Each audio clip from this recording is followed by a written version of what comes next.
You're listening to Witch Wednesdays, a semi-weekly podcast source for all things witchcraft in the modern world. Join your host, Steph, on Wednesday mornings to chat about seasons, Sabbats, and all new witchcraft topics to help you make your life more magical.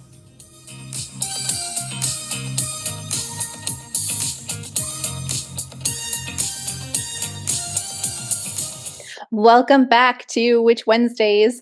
I'm Steph, and I have a great guest here with me today. So before we jump into chatting about books, I am going to turn it over so she can introduce herself and let you know where you can find her online. Hi, thanks so much for having me on Witch Wednesdays. I'm Cyndi Brannen. I am an author and teacher and high priestess of Covina, which is a coven devoted to modern Hecatean witchcraft. I've written a bunch of books at this point. I've written 4 books about Hekate, including Keeping Her Keys, which is now in its 2nd edition, so that's really wonderful. And I have a trilogy from Wiser Books on different aspects of Hecatean witchcraft, including green witchcraft, which is entering Hecate's garden, shadow healing, that's called entering Hecate's cave, and my brand new one is entering Hecate's cauldron, and that's like a book of shadows. It has a little bit of everything, sections on Hecate's history, Hecate's companions, there's lots of spells, rituals, all kinds of things. So that's a little bit about the type of work I do. Well, thanks so much for being here today. And I feel like we're going to talk about all things Hecate, but like specifically focusing on the newest one, entering Hecate's cauldron. But I have to say, for my listeners who are familiar with your work, which I know a lot of them are because I have like shared it before like on Instagram and things, and people are like, "Oh, I've read that one." So for people who are familiar with the previous works in this trilogy, I do have to say you are amazingly not repetitive. And I feel like that was so brilliant to get this book because I was like, "Oh, well, I read the other two. Is it going to be the same information?" No, not at all. That was absolutely brilliant. Well, thank you. I mean, it's so annoying when you have an author like that you enjoy and you're into their library of works, and it's like they're just saying the same thing. Um, Yeah. like I mean, there are some key things that I say over and over again, and sometimes I say to myself, like, you've probably said that enough, Cyndi, like, let's move on. But there's a few things that I firmly believe are really key to developing like a deeply spiritual practice of witchcraft, and that would be some sort of daily practice. Doesn't matter to me what you do, but just do something every day. Um, in terms of working with Hecate from a contemporary lens, I would say being dedicated to your path. I mean, that path can take so many different forms, whatever it is for you, being dedicated, being serious about what you're doing.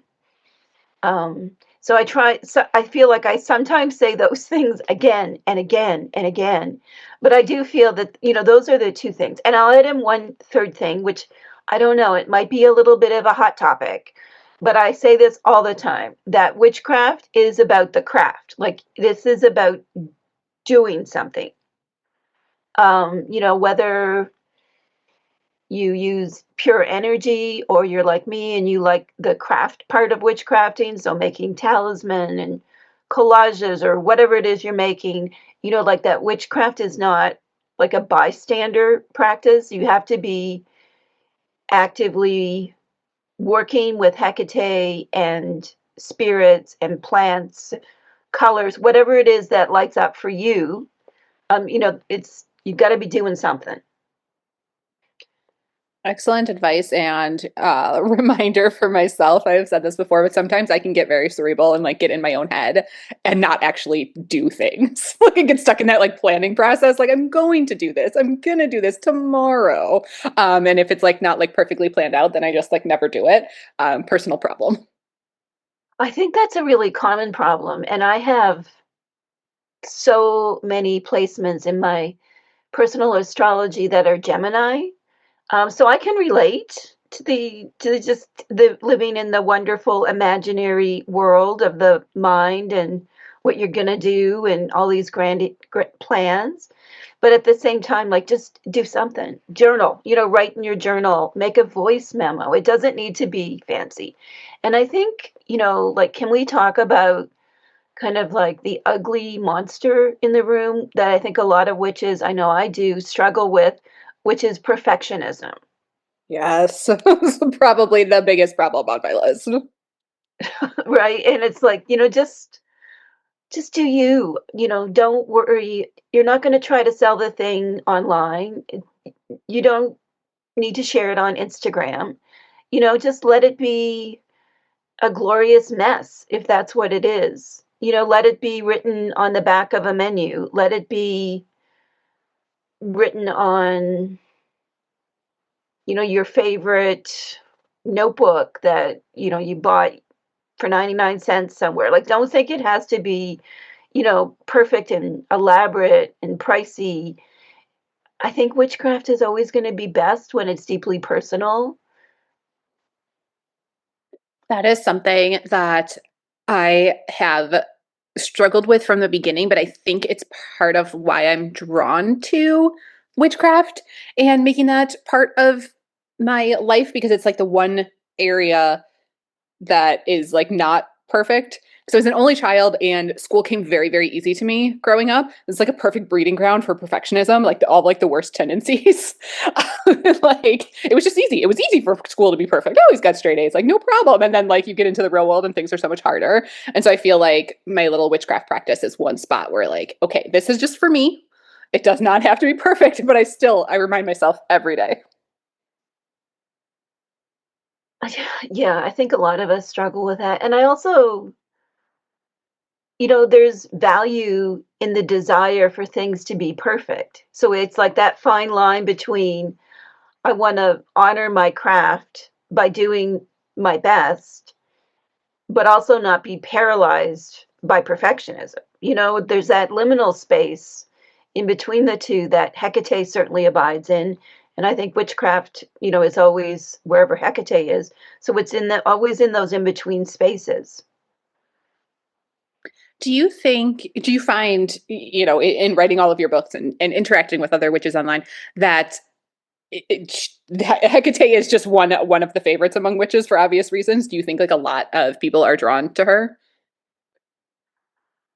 I think I think so. I mean, she has so many characteristics, that we can kind of connect with in different ways. When you think about the trilogy of books I've written about Hecate for Wiser, like I engage with Hecate in different ways in each of those books. So, the first book, the garden book, is really about the natural world and working with plants and spirits that way. And, it's very much that type of Hecate as magic. And then in the cave book, it's about Hecate as psychopomp, as that soul guide, as the one who can help us unlock who we really and truly are, and guide us forward. And then in the new book, I think, I included like a list of epithets. And from history, Hecate has over 200 different characteristics that were written about in different ways. So she's a very diverse force, goddess in the world. And I think, we always come back to however Hecate is being understood historically or personally, she is always at that crossroads. And, I think that's where witches abide. So it's very natural as liminal creatures that the liminal goddess is one that we really connect with.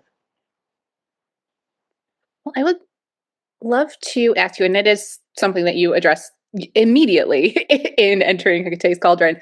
Um, but going back to perfectionism, I think sometimes people, witches, are scared to get started working with Hecate because they think that they're going to do it wrong and they're going to approach the goddess in the wrong way.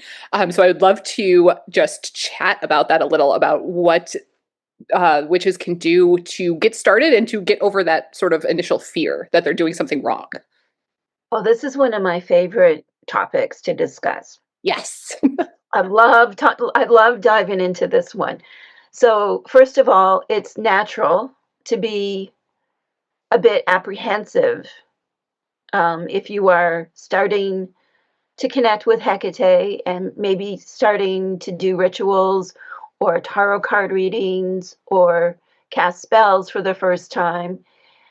If you are a little bit intimidated, I would say you're doing it right because you are entering into a world of working with energies and forces and so on. And this isn't designed to be casual. There's an element, I think, of gravitas that's important to bring to any of this. Like, however you enter into this, do it with some maturity, and being a little bit intimidated and or overwhelmed is natural. So if you're feeling that way, I feel like you're on the right path. That being said, to be a little bit apprehensive is natural. To be paralyzed by fear because you think Hecate is going to smite you down, I 100% disagree with that. I've been a Hecatean for a long time, for decades, and my whole life is in service to her, and never once has she smote me down. So, um, I think like I said, we could talk about this for days, but I think some people have this kind of trepidation about Hecate because there has been a lot written about her that kind of paints her, well, not kind of, but definitely paints her as a spirit who is going to be very almost punitive in some ways, like if you get it wrong.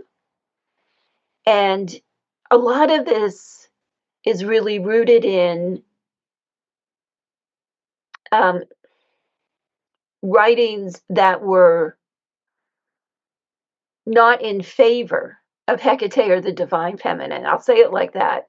Like Shakespeare's Macbeth is kind of like the classic example, and I give it in Hecate's Cauldron too. Many aspects of the way that Hecate is portrayed there and in works of art, kind of in the years around Shakespeare's Macbeth, she was really scary. And sometimes we need that. We need scary Hecate because we need to heal into our own power. We need, we're feeling weak or defeated.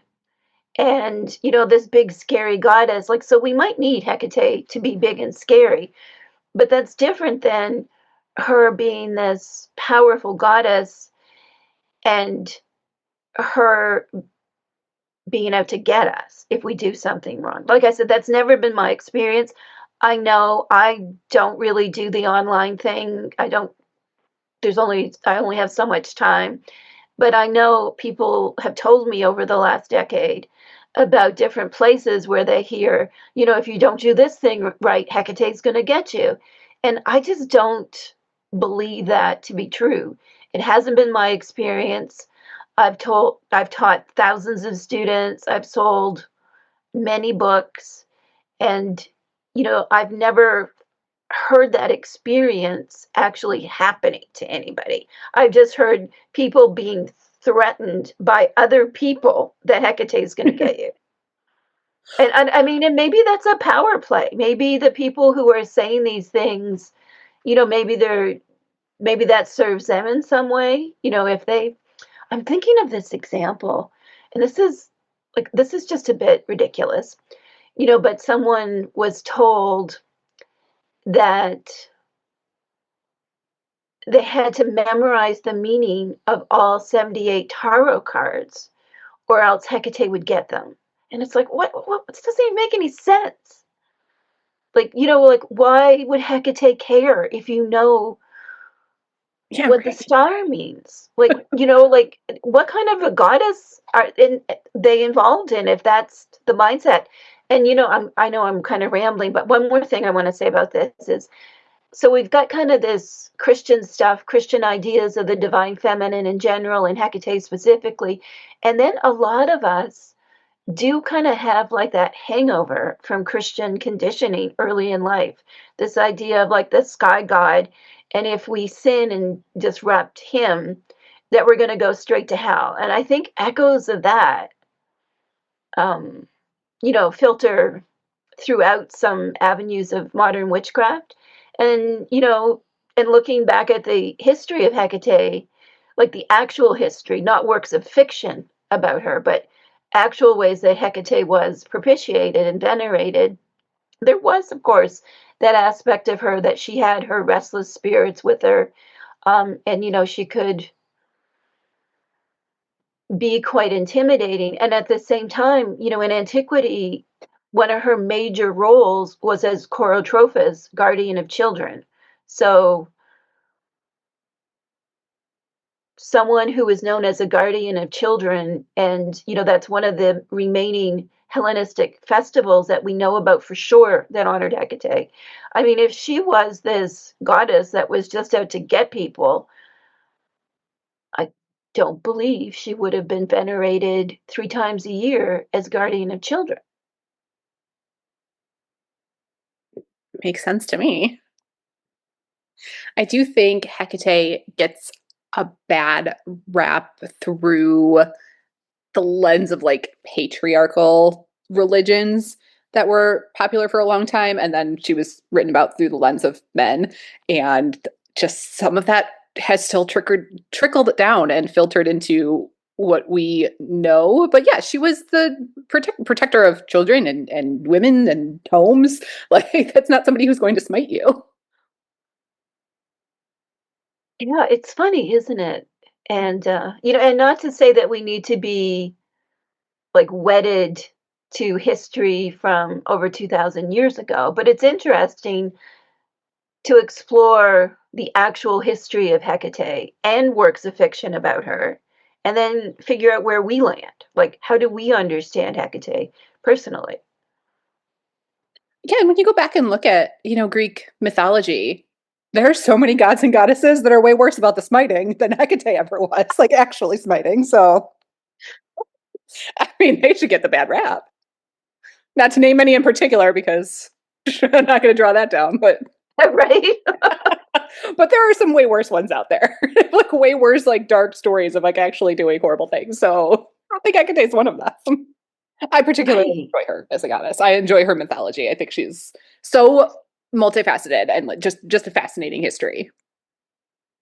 Yeah, she does have a fascinating history. Even I was talking about Shakespeare. Like, I even find beauty in that, and it's interesting. It's all interesting to me, Hecate's history. Absolutely. And I mean, interesting it's interesting enough that you have all these books that cover completely different aspects, which I'm just like so impressed by of like being able to have all of these works that I'm like, wow, this is not repetitive at all. I'm learning so many new things. And uh the newest one, the Cauldron especially, I'm like all these very hands-on specific things that you can do within a like very very craft part of it. I was like, this is great. I'm learning so many new things even though I read both of the last ones. This is fantastic. I love the crafting part of witchcraft. Like, I absolutely love it. It's a balm, to my soul. Um, and I think there's simple to very complex spells and talismans in the Cauldron book.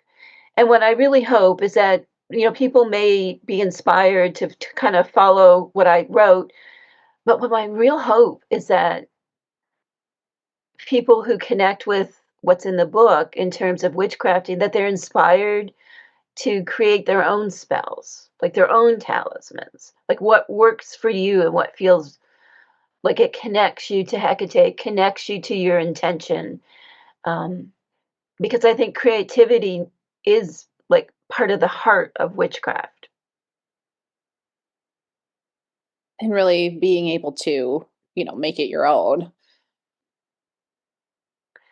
Definitely. I'll always believe that the more personal any kind of working we do is, whether we're following a ritual script, but we adapt it, we set up an altar, like we weave ourselves into it in some way, that will always be more powerful. Like we'll have a deeper experience, and really be guided more by Hecate and like other spirits that we work with if we are not disconnected from what we're doing. It's not purely performative, it's experiential. And I think everyone's experience with Hecate is going to be different because she has so many facets that it's going to be whatever you need in that moment. I'm sure even your journey over the years has been different. It's different now than it probably was 10 years ago because you just need something different in your life from the goddess at this moment. Definitely. I think looking back in the beginning, I really needed those darker aspects of Hecate because I myself needed to go deep into my shadows. I had trauma and was living a life that didn't fit me. And I needed, psychopomp. I needed, which means soul guide. I needed Cathonia, which means of the earth. And we often index that onto the underworld journey. Like I needed these aspects because I had to do a lot of self healing. And then Anodia or Enodea became really key to me. And that means of the road. And this aspect of Hecate as being the companion along both our kind of everyday life and also like our deeper journey, that became really key for me. And of course, the first book is called Keeping Her Keys. So this idea that Hecate is the universal key bearer, that she stands at thresholds, and that if we show up, she has keys to offer us. That this idea is that's still really central. I don't think that will ever go away for me. Um, but in recent years, different aspects and some more obscure ones that I really connect to. One is Erigeneia, which specifically I think comes from the Greek magical papyri. And I love this one because it refers to the moon just before sunrise. So it refers to like moon set, but also the time of the day just before the sun comes up. And that happens to be like my most sacred time of the day. I like to get up early before the sun comes up. So, it evolves over time. And I think,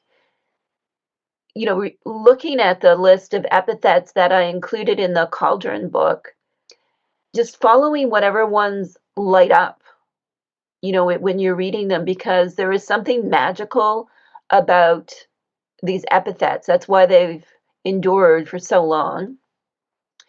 And when you read through that list, certain ones will carry a lot of energy. And just to accept that that's the key that you're being offered at that moment is this aspect of Hecate. Do you think that some of those would come up, maybe like dreams or someplace else in life if somebody were, starting a working with Hecate practice and were, trying to get some signs if the goddess was listening? Would something like that come up, or would there be like keys that they would see all the time? Well, sometimes people, and it's happened to me too, see literal keys, like unusual keys. I've got so many stories from over the years where people have been like just out walking and minding their own business, and there's like a key laying on the road, like just for no good reason, just one key. Um, so sometimes her symbols and her signs are really straightforward like that. But sometimes, especially in the dream world, and that is definitely, part of her domain, that it can take us a little while to really get any insight into what's going on, but definitely different aspects of her and how she presents herself to us. Sometimes she is fierce and intimidating. I'm thinking of just different visions that I've heard over the years. Like one time there was like a 20-foot Hecate with her eyes shooting green lasers. And it's like, okay, so you need a Hecate that is fierce and protective, and she's going to take care of you. Like maybe that's the Hecate you need, or maybe you need Hecate as an older woman. Some people have experiences with her as a crone figure, and maybe that's what you need, is that kind of wisdom without being able to annihilate your enemies with green lasers. So but she certainly has epithets that map on to both of those presentations. So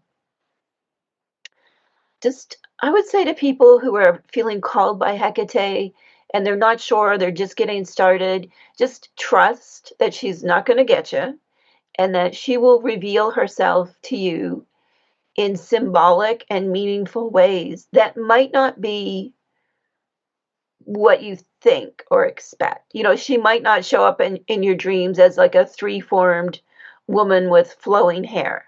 She might show up in different guises, like a celebrity. I've had dreams.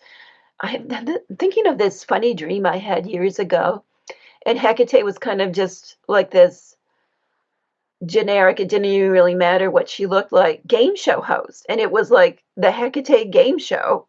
And she was, I had to answer all these questions and do this whole series of things. And I woke up and I was like, oh, I think that was a dream about Hecate.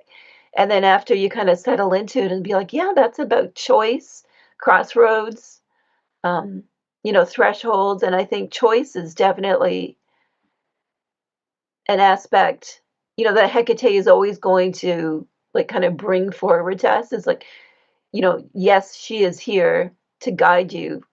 And also like the choice is always going to be yours. And I think the freedom to choose your own spiritual path is so important, especially in the times that we live in. Then that actually sounds like a really fun dream to have a game show version of it. It was a great dream. One of my goals is to, work on that and be better about remembering my dreams, because I feel like I wake up and they're just immediately gone. And I know there's so many different ways that I could like work on that and hold on to them a little longer. So, it's on my future to-do list. But if I was having game show dreams, I think I would remember it a little bit more. So for anybody who is maybe listening to this one and thinking that they enjoy the craft aspect of everything that you're talking about, they feel the same way you do, is it okay for them to start with entering Hecate's Cauldron, or do they need to read the other works first? No, they don't need to read any of the other books first. I would say all of my books are designed um, to be read however they kind of show up and make sense to the reader. The cave book is really focused on shadow healing. If that's what you're called to, then that might be the book for you. It might be helpful. If you are really interested in green witchcraft and herbalism, then maybe the garden book is for you. And if you want a little taste of everything, then the Cauldron book offers that. And the original Keeping Your Keys book is like a self-directed course based on what I used to teach. So if you want, some structure and some guidance, and then you can interpret it however you wish, the Keeping Her Keys book will definitely kind of give that like an orientation that you can use as a framework to build your own practice with Hecate.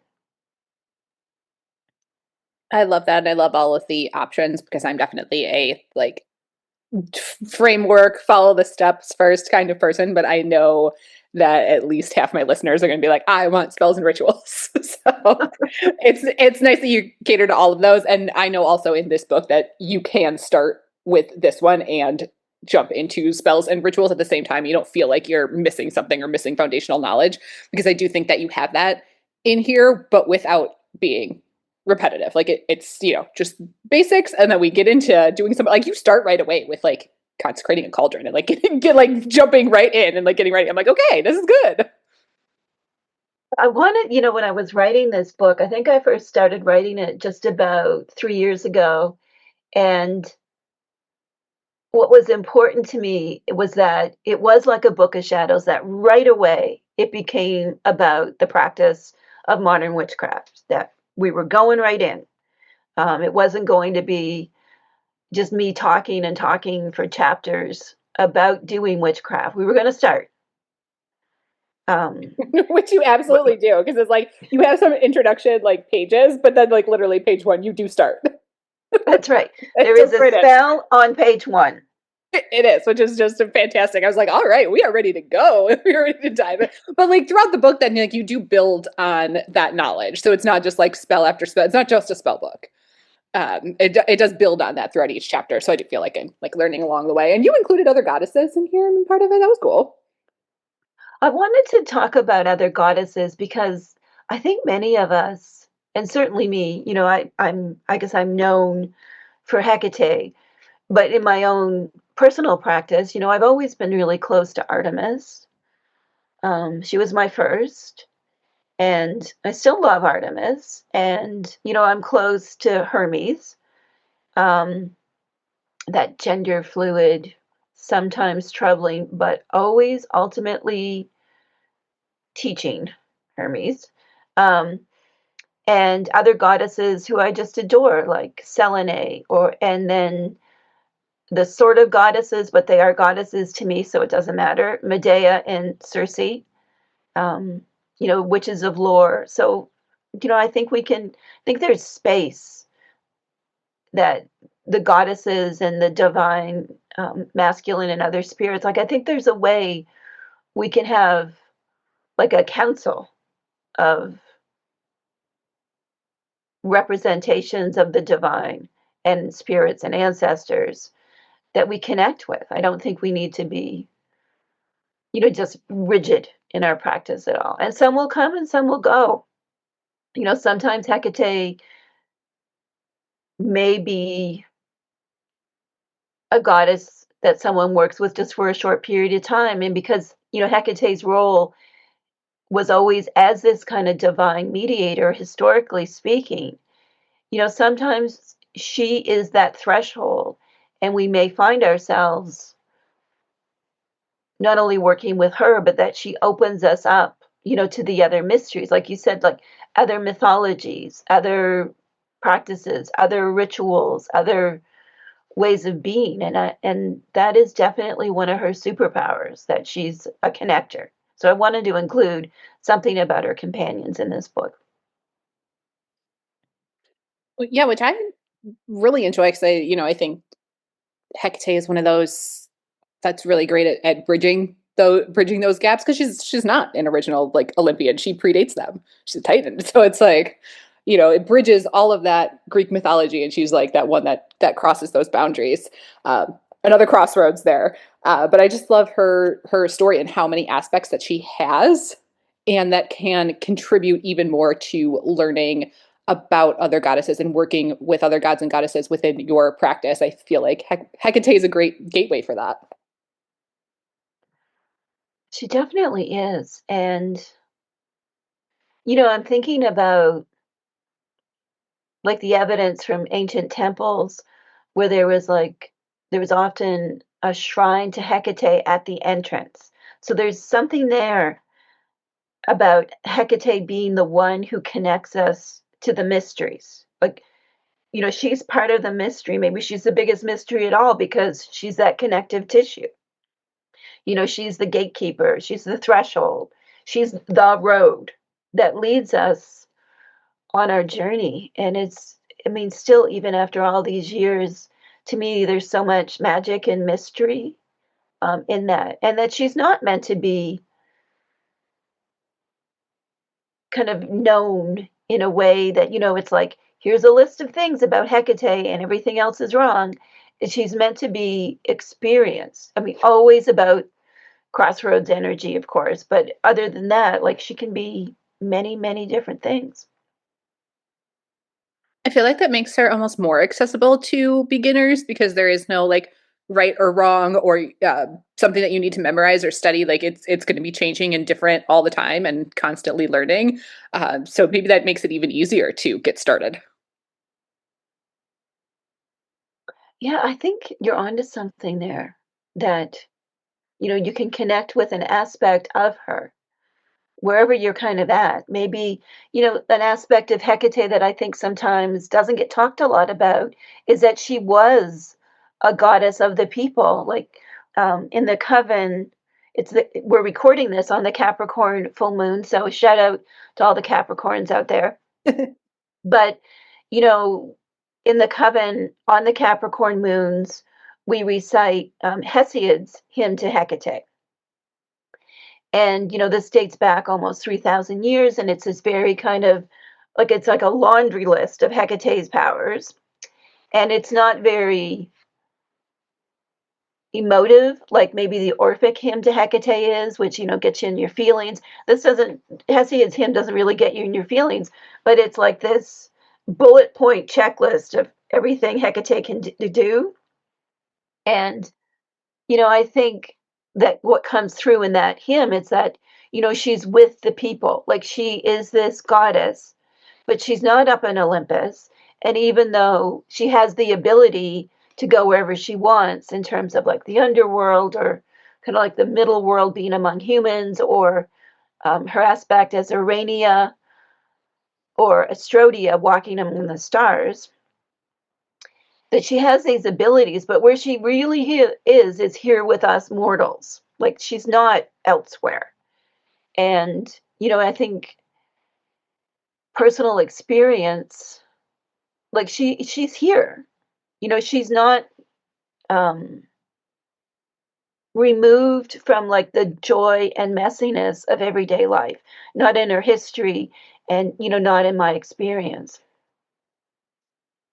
I think that that's going to be very appealing to a lot of listeners, especially those who like to get their hands dirty immediately and jump into spells and rituals. I think those different aspects are really going to call to a lot of people that are listening to this and wanting to pick up this book. Is that it's Hecate is more approachable as a goddess than some texts would lead you to believe. I definitely agree with that. Well, I just want to thank you so much for chatting today, chatting about all of these things that I know listeners were wondering about or nervous about for getting started, and just taking the time to chat about Hecate. I appreciate all of your expertise. Well, thanks for having me. And listeners, I am going to have everything linked below so that you can easily find Entering Hecate's Cauldron if you want to check out this one. But I will also have the entire trilogy linked so you can check out whatever is calling to you that we discussed in today's episode. That will be linked below and in the show notes over at witchwednesdays.com as always. And that is everything that I have for you all this week. I will see you next week.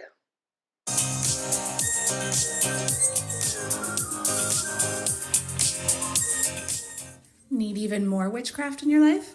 Subscribe to Witch Wednesdays on Patreon and YouTube for all types of exclusive bonus content like spells, recipes, book reviews, and more, or even order personalized tarot readings and spells. Be sure to follow on Instagram at Witch Wednesdays Podcast, and you can find all these links and more at witchwednesdays.com.